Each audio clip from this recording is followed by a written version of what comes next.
Glen Treadwell is our next inductee, and I can't think of anybody better to introduce him than his longtime friend and hired gun and our very own Racers for Christ chaplain. Please welcome to the stage Mr. Tom Ratliff.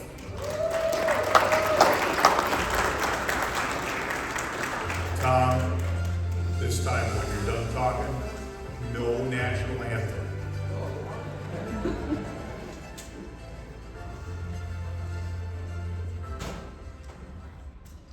I got notes too, but I'm a little more sophisticated. Good evening. Well, it's definitely an honor for me to stand in this place today to introduce to you and induct into this year's Hall of Fame a driver and a family who have been distinguished and have distinguished themselves in our sport of NHRA drag racing. The last time I stood here, I had the privilege of inducting David Bramby, and it's good to see you, David. We missed you and your lovely wife. Tell Barry hello for us too. We think about you often.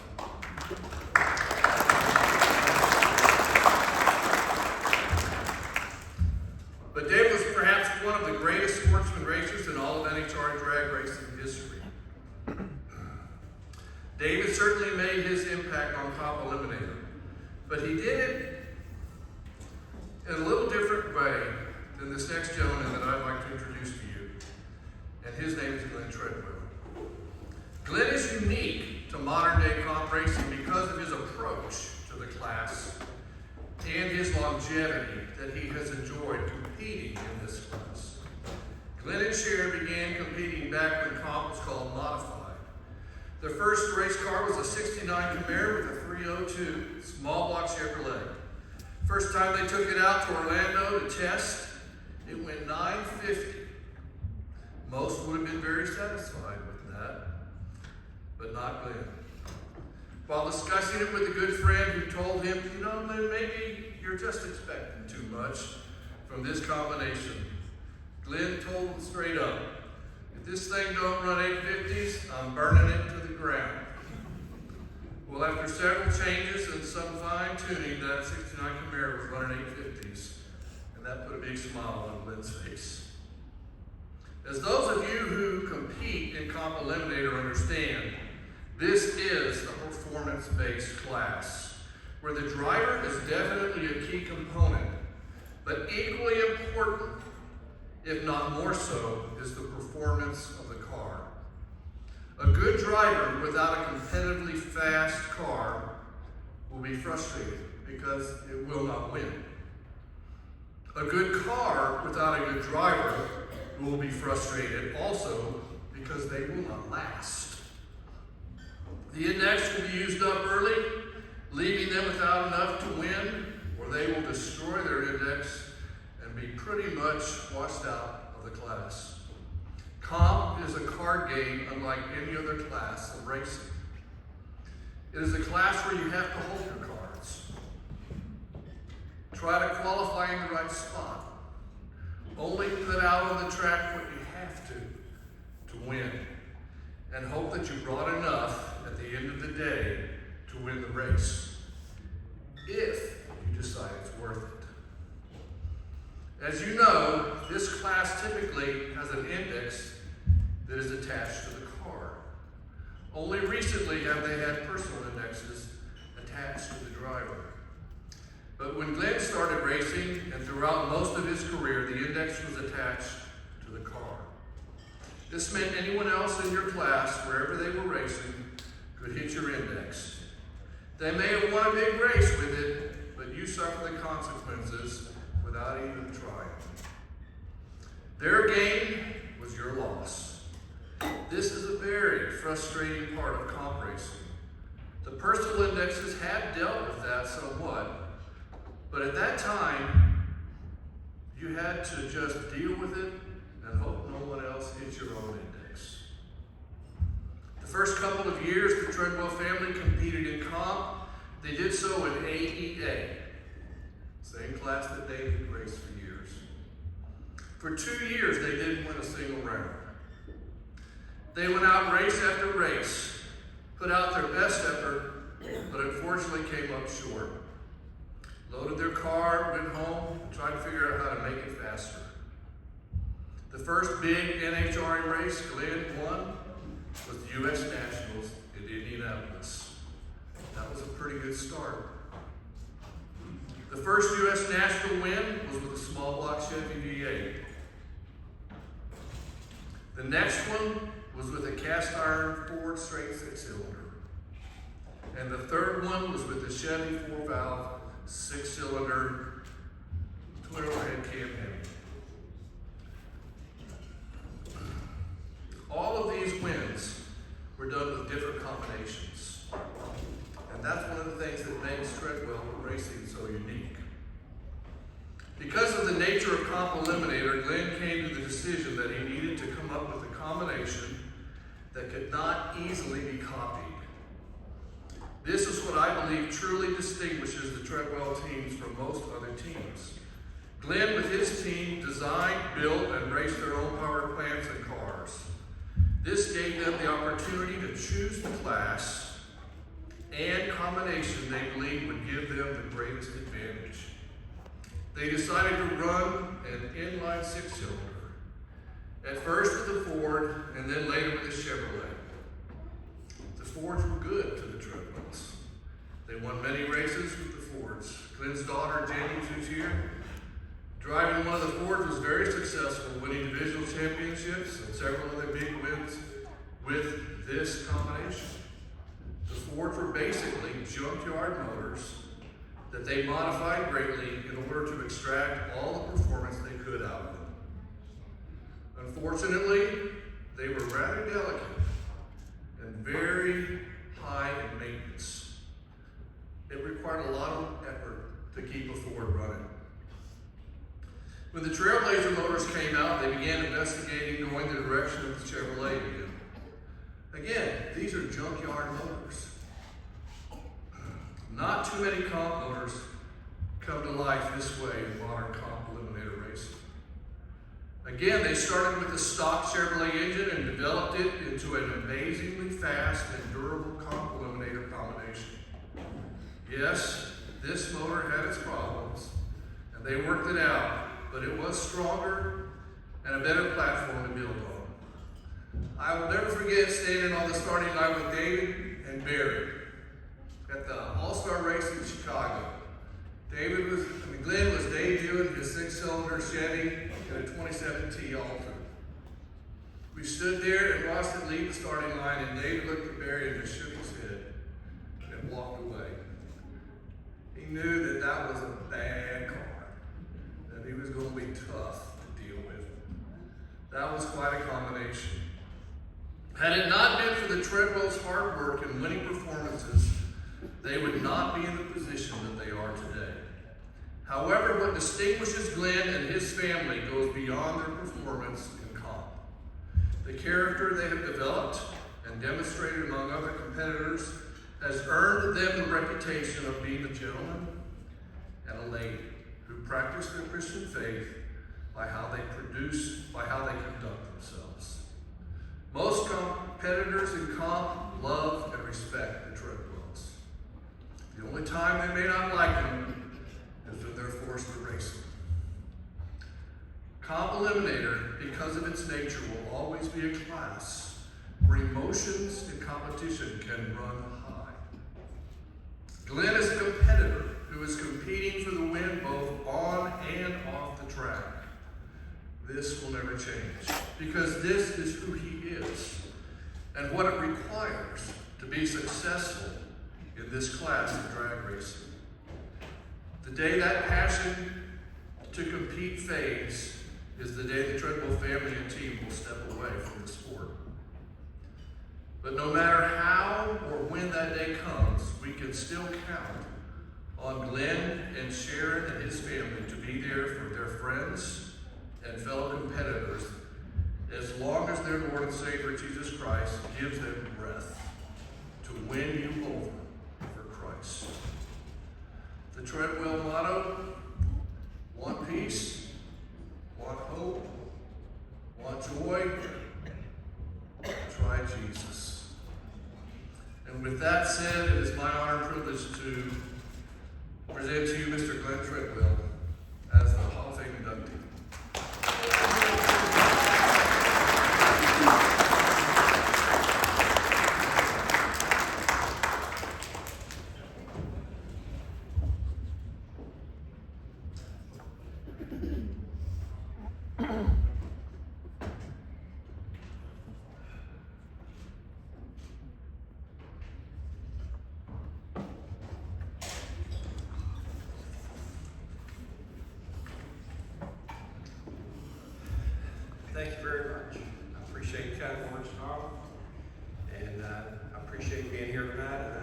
appreciate this great honor.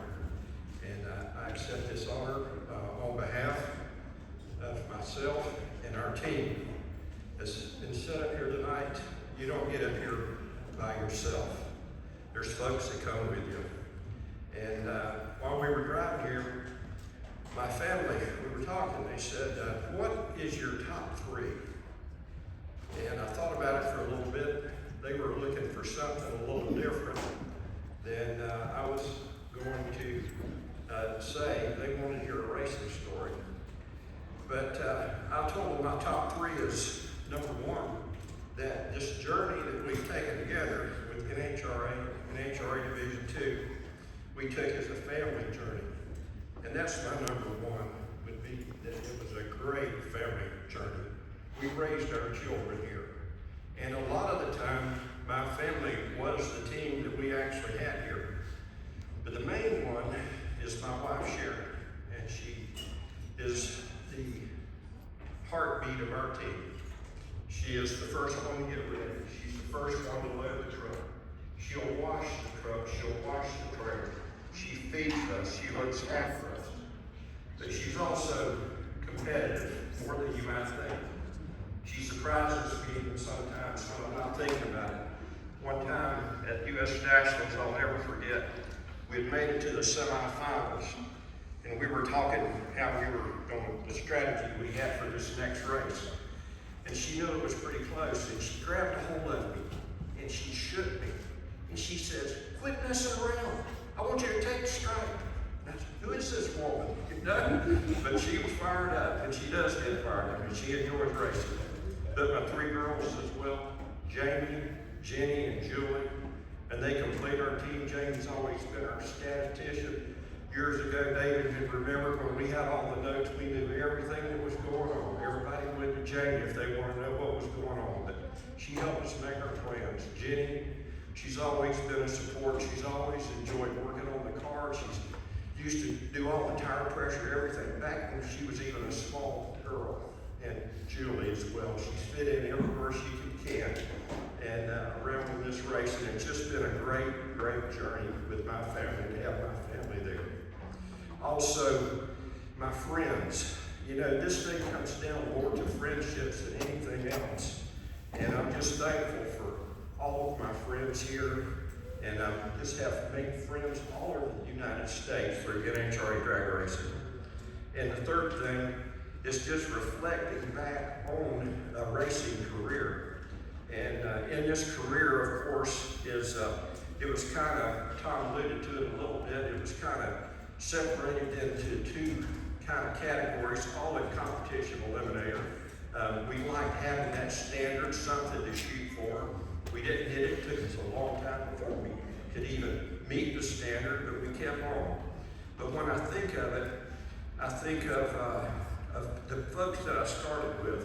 And one of the main ones that we lost him this year has been my crew chief for a long time, Denny quit. Also another gentleman that was there from the start, a fellow named Jim Mann, excellent machinist. He's the guy that actually taught me how to build engines. His son is Rick Mann. A lot of you guys know Rick Mann. Also a friend, Lewis Owens, Bill Hogshead, Archie Rose, Bo Laws, Mike Laws, Steve Johns, Gordon Holloway, Dan Campsper, Scott Rose, and Steve Fackens. And this is going back to the V8 days, the old days of Aircon Alder. And all these guys, their support has meant everything to me. They're the ones that set me on this path, that gave me the expertise and helped me gain the expertise to be able to do this. And I mentioned Scott Rose. Scott was the guy. And all you guys have got people like this, when it's 11 or 12 o'clock and you're still loading the trailer, there's the one that's there with you. They're the one that's making it happen, making it going all the way through. And that was Scott then, and Scott's actually back with me now and helping me now. But we decided that, just like Tom said, your class can get hit real hard in a heartbeat. And what we do now, the personal index has changed it. I was with Dan Campsper, who was in North Carolina. They're pretty good at figuring out super stock classes and comp classes as well. But we decided that, hey, maybe this cast iron headed forward, let's cut one apart. And we actually cut one apart at his place and see what we could do to it.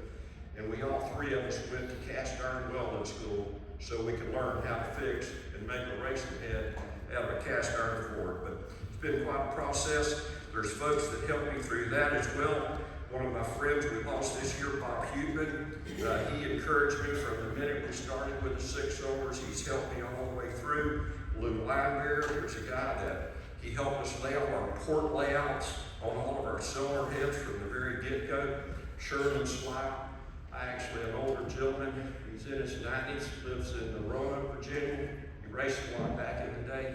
But we've welded cast iron heads in his driveway at his house in furnaces before.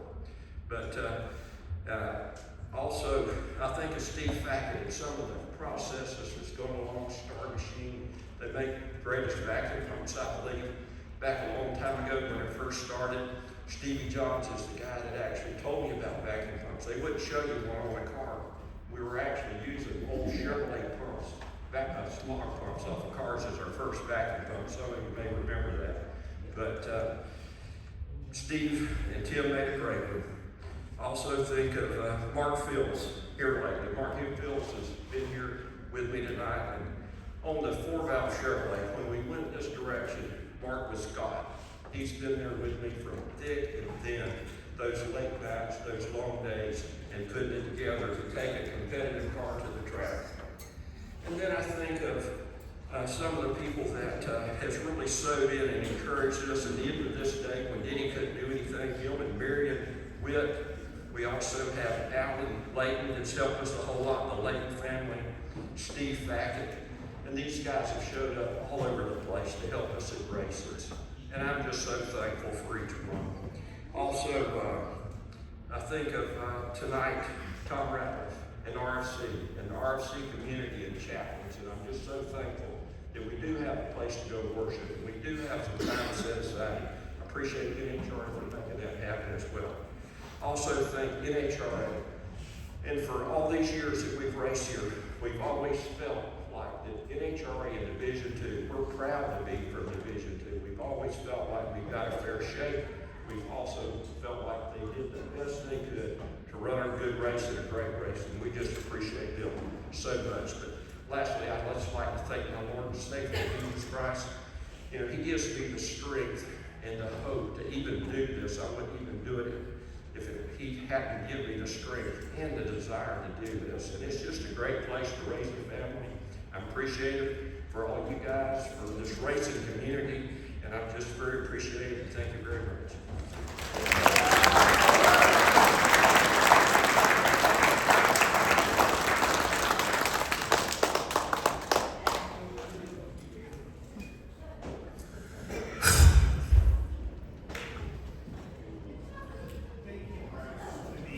Hall of Fame inductees this year.